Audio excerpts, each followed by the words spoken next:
iCrafter. Welcome to our channel. Today I am sharing a brand new die called Pinwheel Card.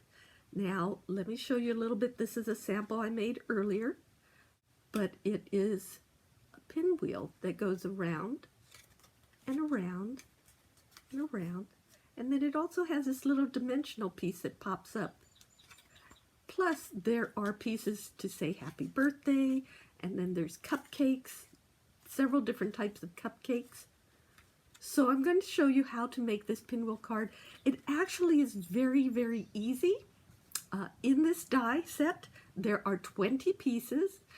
It's a wonderful interactive card to make for someone. There are so many layers that you could keep adding to it. Like I said, there's 20 pieces, so there's tons of layering that you can do. It also comes with the words happy birthday and a shadow around it, but you can use this for any kind of idea. So when it's flat, it fits in an A2 envelope, but be aware if you put, let me show you, if you're going to put this dimensional piece, you can't lay it flat like that because it'll show up. So I'll show you how you can make it so that you can lay it flat, still have dimensional pop-ups like that, and make this fun card. So let me go ahead and get started. So the main pieces you're going to need to die cut is this piece with the score lines down the center, and I cut this out of white, but it'll be the core of this piece. Then you have the pages, and it actually, let me explain too. So this piece with the scallops like this and the rounded corner here is the main page. There are two other pieces that are also scalloped, but you will notice it has more of a corner on the edges. These are the layering pieces, and I will show you more on that as we go. So let me go ahead and start with this. I call this the core because it is the piece that will be in the center of the card. You want to use your I-press burnisher to make sure you do some really crisp folds. And there are 4 folds. What I suggest is doing the folds first so that they are in place, and then with the I-press burnisher you can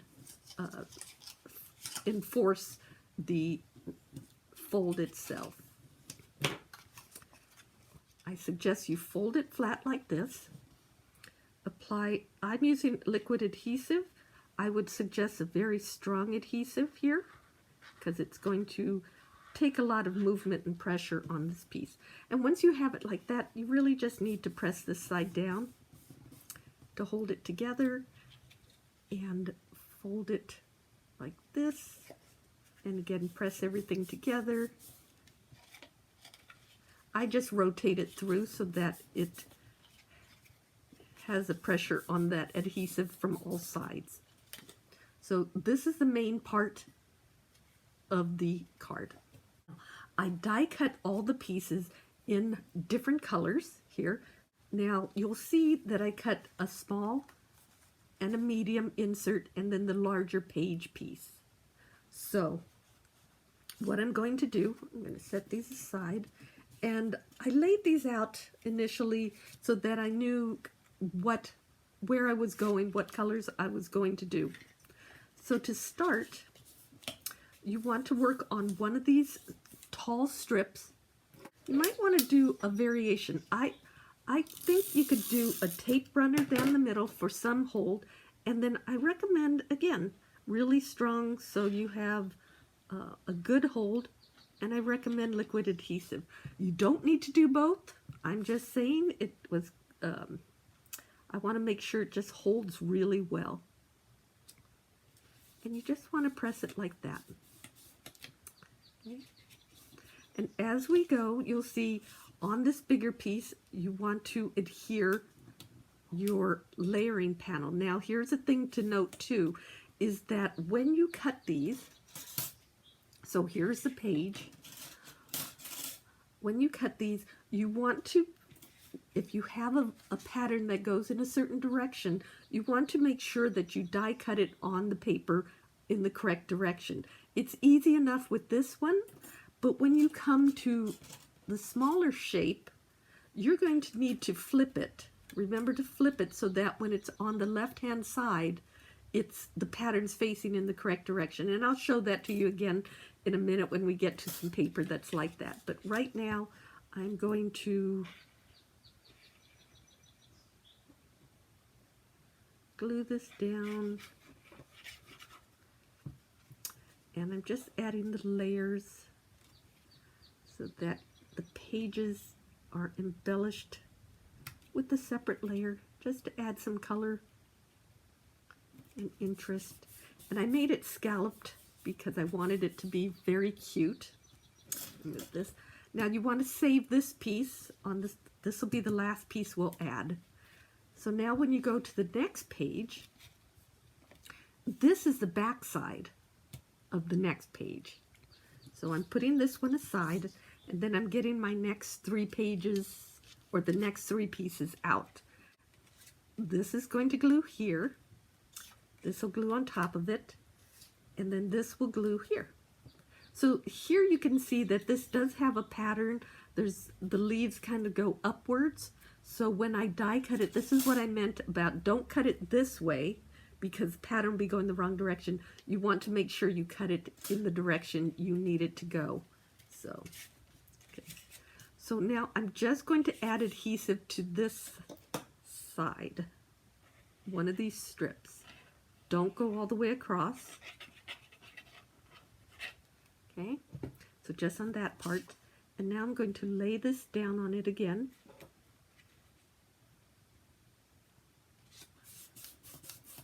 Okay, so you're just gluing it to that. I'm going to add some adhesive to this panel.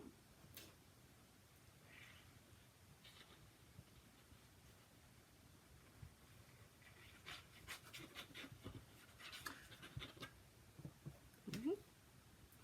I'm going to add that here.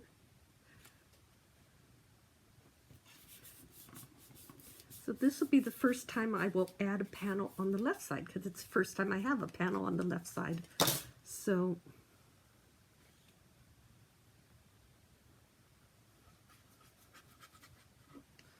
okay.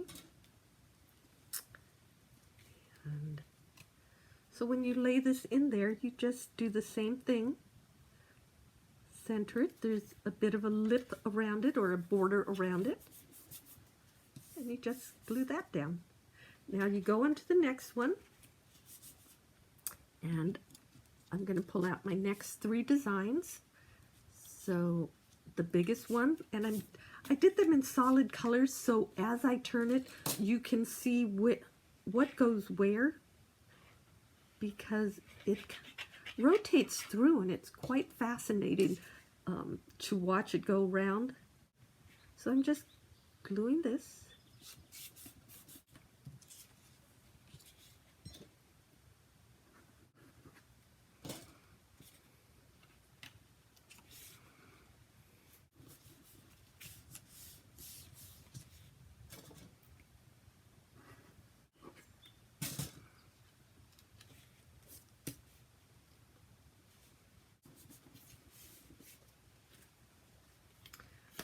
And now you see we have one more panel left.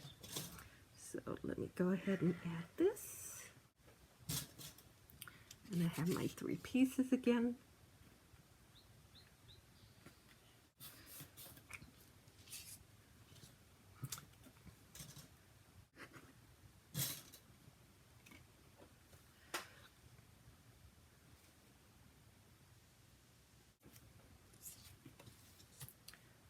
This is such an easy card to make. So much fun. It's so interactive, and you can use up so much of your stash because there's so many layers to play with. Okay, here's another good example of making sure your butterflies, it's a one-way pattern there, so you want the butterflies in the right direction. Now we still have this last piece here. So you'll see when we're back to the beginning, we didn't have this panel when we started. It's there now, so now we just can add this very last piece. Lay out what pattern you want, what cardstock goes where, because it's so much easier when you get to this point that you have everything, so let me bring it over here, that you have everything in order. So now you can see there's the front, or panel 1, and you can see how the colors kind of go. The other fun thing is, look how you can see this pattern as you turn each page. So you kind of want to think too what's coming up on the next page as you go. So now comes the super fun part, and I'm going to bring this into the screen. There are a ton of embellishing pieces. I'm going to glue the words onto the background first.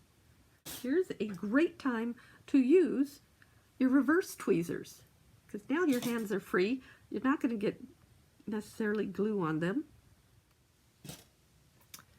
I'm just going to glue this onto here.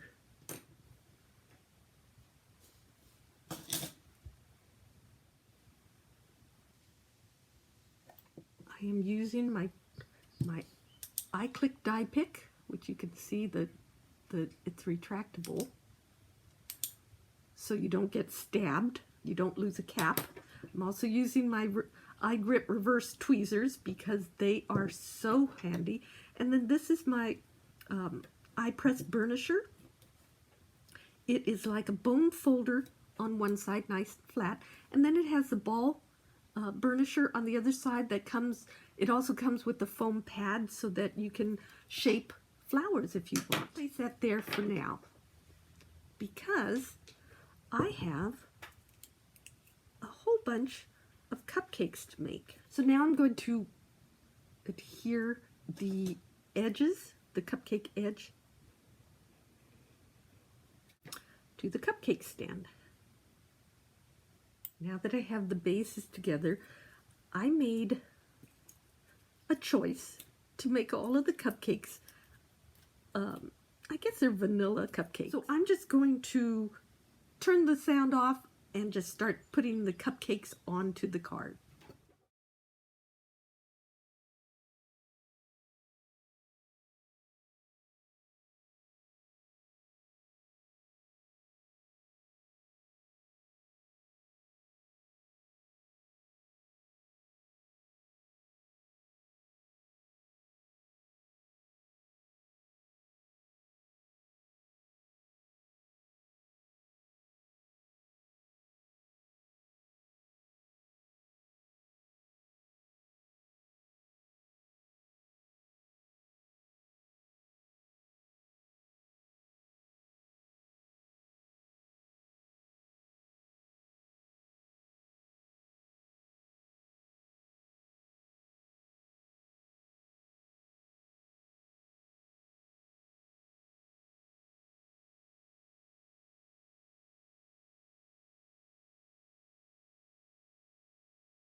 I wanted to explain this funny little piece that you'll find in the set.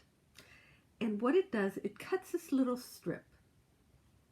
And this is what creates the three-dimensional pop-out piece that I showed you here.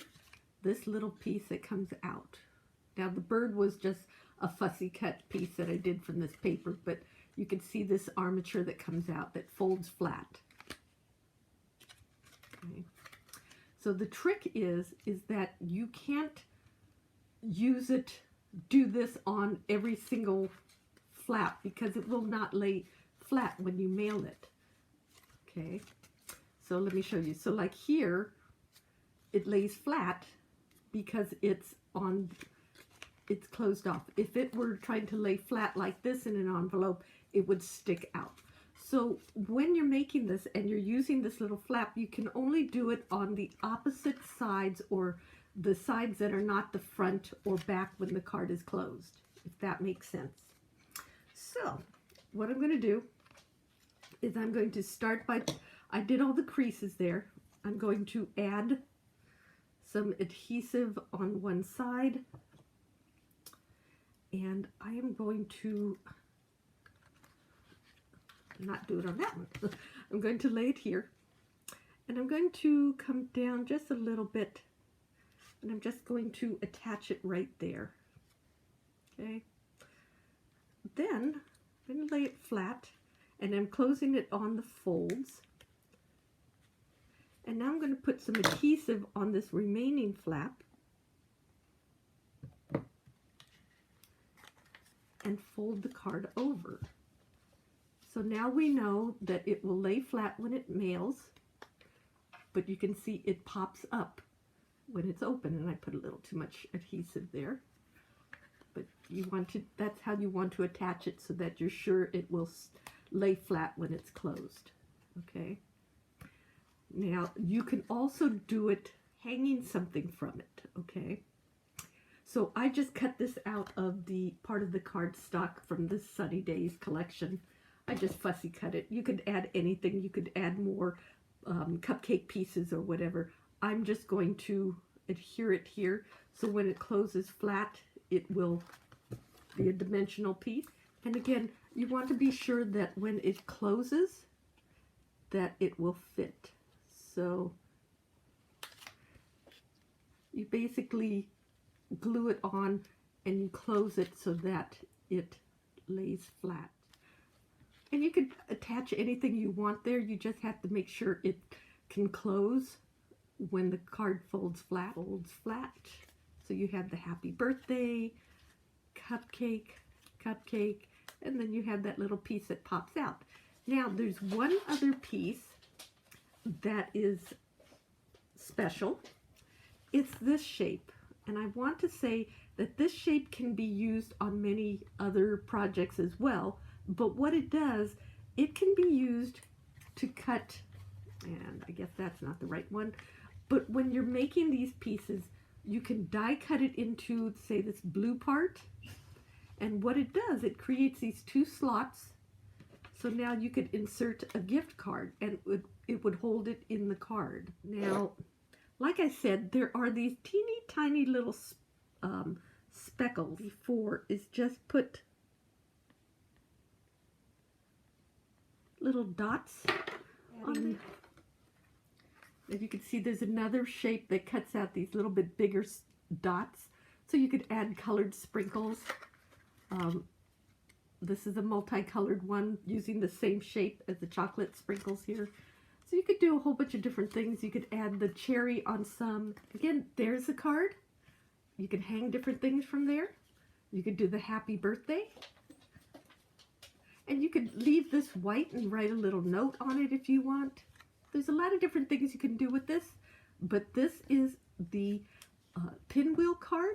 So please like, subscribe, and hit the bell to receive more creative ideas from iCrafter, and visit us at icrafter.com for more inspiration, or follow us on our YouTube channel.